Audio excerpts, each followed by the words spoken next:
डेरोठिम खड़े होई डोला में रानी बैठे है तब टिकान में है नी घोड़ा पीला टिके रहेगा। प्रेम से बोल दुर्गा मैया कमल साय राजा घोड़ा पीला कन्होदाल पढ़ैया लइका बनाते तब घर में बछड़ा रही बछरुनी फिर आही और खोजी कहां है वो बछरू अपन चाह पी कहूं चाह पियाते तब प्रेम कैसे तैसने वो घोड़ा पीला रहा तेला कमलावती बड़ प्रेम करे मोर बेटी सुरार जाई जाई के वो घोड़ा पीला टिकावन में टिक दे रहेगा आगुम राजा घोड़ा बीच में टिकान वाला घोड़ा और सब ले पाछू में कमलावती डोला तागा अब विदा होए लग गए चलो रे डोली उठाओ मिलन की रुत आई चल रे डोली बाबू कहां किया मिलन की रुत आई पिया की नगरी ले जाओ कहां किया मिलन की रुत आई पिया की नगरी ले जाओ कहां किया मिलन की रुत आई चलो रे डोली उठाओ कहां किया मिलन की रुत आई चलो रे डोली उठाओ कहां किया मिलन की रुत आई। विदा होते हुआ थे जैसे राजमहल में सुना तब खड़े है सतखंडा महल और खड़े रहता दोनों रानी सतखंडा महल में तेमनी उतरी स्वागत करे भाई और रानी स्वागत नहीं करती तब पति तू करो एका कम से कम वो राजा के स्वागत करती तेमन नहीं करी अभी आके कर हमन हार तू तार आना हो का ही कहा नी निकली और नी निकली जनता मन कहते है भगवान राजा कहे लग गए ये मन तो अभी आते कदम नहीं रखे ते मन तो आरती करे नहीं उतारा अब लेखू तो कर अपमान होई आते साथ में झगड़म काला डार गांव का मन कहते देखो भैया हो बाबा हो अब सब स्थिति लग जाना तो तुम मोर दू जनऊ रानी कही के और मन प्रेम रति आती और नी आते मतलब यहां कलेश होता एकर से चलो दूसरा महल सतखंडा महल नजरबा राजा मन अलग से और महल बनाए रखे हैं यहां बोर लाग तू मजाक हमरो छुरा के राजा घर में नजरबार बने रही से हां अब राजा के राजे नहीं है अब वहां भट्टी खुले हम मंधो मन नजर मारा खुले धुनी खुले रे नजरबार पहली राजा मन नजर मारे अब मंधो मन नजर मारा नजर तो एक भाई प्रेम से बोल दुर्गा मैया की जय। अब राजा के हां राज में कचेरी गरियाबंद में और कचेरी है तेरे राजा के राज प्रेम से बोल देवता मैया की जय। राजा का पति का अपमान कर दे और अपमान नहीं करे सम्मान नहीं करे पति कैसे है। छोटे रानी सब समय बिता थे भगवान का दया देखो छोटे रानी गर्भ ठहर प्रेम से बोल दुर्गा मैया की जय। गर्भ रुके छोटे रानी अब एक दिन गर्भ रुके 1 महीना हो गए तेला केवल वो रानी जाना था राजा ज्ञान नहीं चरम सेवा करत करत छोटे रानी कहे लगे महाराज जब ले मोला शादी करके नाने हो तब ले मोला कर समय बितात हो अब मोर तू जनाऊ बहिनी ही कथे आशावती कांसावती उकरो तो अधिकार बनते आपकी सेवा करे के राजा क्रोध हो गए रानी उकर मन के बात मत कर जे मोर सम्मान नहीं करे उकर मरे मुंह नहीं देखो कि दिस राजा मैं उकर मुख नहीं देखो जे मोर सम्मान नहीं करे कैसे गोठिया था महाराज उकर अधिकार पहले ही आप ऊपर मैं तुकर सेवा करे बरा हूं ऐसे किस राजा समझ गवा रानी जे तोर कदम राखन नहीं दिनो महल तोर स्वागत नहीं करी तेकर बार तोर अतका प्रेम है अतका आदर है ते कहा था तब जहूं नहीं तो बड़े रानी मानकर मैं मुंह नहीं दिखाते हूं प्रेम से बोल दुर्गा मैया की जय। वैदिक कथा है अजुर्वेद की कथा है नहीं नारी का धर्म है बेटा का कर्म है नहीं और बाप के का फर्ज है एकर बारे में कथा चलत है कथा ध्यान देना प्रेम से बोल दुर्गा मैया की जय। हां ये टीवी में भी नहीं दे सन कथा वो जब ले टीवी आ है हमारा सन परवक्तल मारना हो गया हां रामलीला टीवी में कृष्ण लीला टीवी में महाभारत ला टीवी में वो शनि देव में एक दिन में एक ठन लसीरा दे कते तो मुंह देखे वर मारत रही कौन हो कैसे आजकल बड़ वेद पुराण पढ़े लागते दादा प्रवक्ता मल्ला बड़ा सजा हो गई हमन कहां क्यों जाथन तीर्थ स्थल ते उधाल बड़े बड़े पोथी पुराण नाम था घर के मन करते खाई का इला पड़ता खाबे जीवन भर ये जीवन भर की खाई कैसे भाई ज्ञान रही तो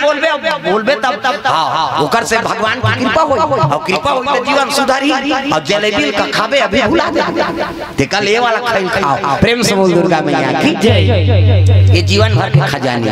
हाँ, प्रेम से बोल दुर्गा मैया की जय। ये बात तो वेद पुराण अध्ययन करेला क्या जो वैदिक कथा है, नारी का धर्म है, बाप के का फर्ज है और बेटा का कर्म है, एक बारे में कथा चला। प्रेम से बोल दुर्गा मैया की जय। राजा कहते कहा था ना रानी, तब मैं जाऊंगी तू पर मरे मुंह देखते हो कि हिजगा कहते कैसे महाराज वो अब मोल ले पड़े और कर पहली अधिकार है आपकी सेवा करे। कहते ले ठीक है मैं जाऊं। और कमलावती गर्भवती थे, राजा नहीं जाना थे ना, 1 महीना 2 महीना समय बीत गए गर्भ। राजा कचेरी की और कचेरी में बड़े महान जाए लगे। प्रेम से बोल गुरुदेव भगवान जब ले पति नहीं आंख नहीं राजा तय मन दोनों जान आशावती कासावती एमन का करत तेरी पास खेला अट्ठा है चंगा पति ने का कर उसने बुता कर दुख है नहीं अट्ठा है चंगा है दुआ है कह खेला था उसके जवाने जनदासी बताई ये रानी गई ये रानी पार करो चिल्ला था काय राजा बाबा की तब तो कहां गिरी बासा दादा सब खदर मसर हो गए। कते सिंहासन लगा थे, कते पानी नांदा थे, कते थारी नाना थे। राजा आग बैठी अब बैठी तहां चरण धोइन वहां परी हां कहे लग गया बड़ दिन में आ महाराज तो मने ठीक नहीं है तो काले बने गोठिया हां ठीक है कह दिसो वो तो मने खराब है ना उकर पति प्रेमे नहीं। हां ठीक है अब भोजन बनई आलू चना रहेदार धान चटनी मुनगा रखिया बरी हुमन जमा है नहीं तागा मुनगा रखिया बरी अभी तो उड़ीद भाजी चूरा थे है नहीं। प्रेम से बोल दुर्गा मैया की जय। वो तो हमारा खवाज पहली बता देते हैं लिस्ट आज काला खाना काली आए शुरू जिमी कांदा जमा है और बनी है जमेरा हम 3 दिन ले दादा जिमी कांदा आज मुंगल जी के कास अभी जाबो तो अनुरित भाजी सुधार वो कास है नहीं रात में कांदा भाजी रहेगा और फिर कौन जानी शान के तो खरसूल में खाबो फिर वहां का खाबो। प्रेम से बोल दुर्गा खरसूल का थे का हां वहां जाना है। प्रेम से बोल दुर्गा मैया की जय। भागवत चला मन जरा ही चल दिन 2-4 जगह कार्यक्रम में मनमाने गाड़ी में चक आएंगे अभी जो आगे काली देबे तब बन ही देबे तब अब मैं 2 घंटा बोल हूं प्राणी बोल मोर तो हिचे ठिकाना जम जाते हो कहते आओ नहीं ते आ भर तो जम महाराज कब कन बैठा तब आज वहां जब फुरसुल का थे यहां लूटबो वहां जा हाथ के दाना पर निशान के ऊंचे। प्रेम से बोल दुर्गा मैया की जय। राजा भोजन करी और भोजन के वही से वहां ले राजा ऊंचे समय बिताए लग गई। बड़े रानी करा छोटे रानी करा महल जाए वहां भगवान की दया होगेगा। ये 3 महीना 4 महीना अब ये राजा भुला के छोटे रानी ला जाए अब ये समय बिता थे भगवान की दया देखे नहीं की त कुकरी अंडा ओकर का कने वहु तो गर्भ है त कैसे कहते लंबा रहते अंडा नहीं ऐसे छुटकू वाला और ते में कुकरा निकल सके हां अब जे बोतको ज्यादा गोलाई रहते ते में पोई निकल कुकरी त ये मन से का बात त जे माता गर्भवती जेकर पेट ढुढुक ले रहते ऐसे हते पूरा पैदा करथे कि हां और लड़की कहते जे माता गर्भवती रहते तेकर कमर ज्यादा चाकर हो जाते वो लड़की पैदा करथे कि अनुभव है भाई वो हमार जिला है अलग जिला है अभी अब तुम्हार जिला के तू मन जान। प्रेम से बोल दुर्गा मैया की जय। अनुभव है सुइन दाई मन इसने अनुभव करे पहली ओला बता तुम्हें किसे हां जेकर पेट ज्यादा ढुढुक ले रही ना ओ में छोकरा पैदा पूरा और कमर ज्यादा चाकर हो जाते ओ में लड़की पैदा आते ये अनुभव बात है भाई सबसे सक्सेस नहीं होई है नहीं बात है शरीर के बात है। प्रेम से बोल दुर्गा मैया वो टोकरा मोला बता है तेला में बता था पहली के सुइन मन इसने अनुभव करे अब बताई दे देखबे रे कहीं हां कई जन तो आप परसक बांधा छोड़े ऐसे परसक बांधा रहता और बांधा रही ते में फोरही करिया गिरे रही पूरा ही पणरी गिरे रही ते टूरिया ऐसे ऐसे वो वैज्ञानिक है। प्रेम से बोल दुर्गा मैया की जय। परफेक्ट हो जाए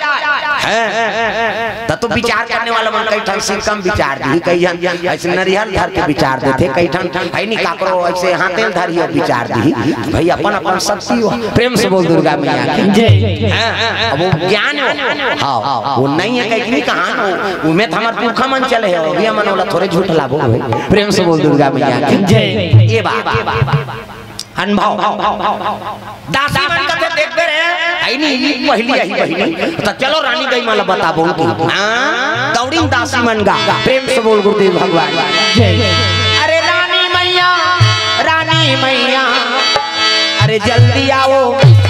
मैया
जय।